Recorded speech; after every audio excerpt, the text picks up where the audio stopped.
আমার জবান দিয়ে এমন কোনো কথা যেন বের না হয় যে কথার মাধ্যমে আমার কোনো মুসলমান ভাইয়ের কষ্ট হয়, আমার প্রতিবেশী কারোর কষ্ট হয়, অথবা নিরপরাধ একটা মানুষের উপরে মিথ্যা অবাদ আরোপ হয়ে যায়।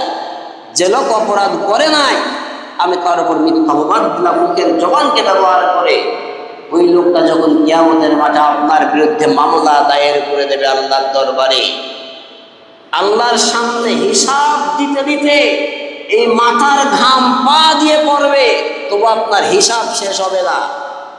কানতে কানতে এই চোখের পানি শেষ হয়ে যাবে, এই চোখ দিয়ে রক্ত বের হতে থাকবে, রক্ত বের হয়ে গড়ে গড়ে পড়বে, তবু আপনার হিসাবের সময় শেষ হবে না।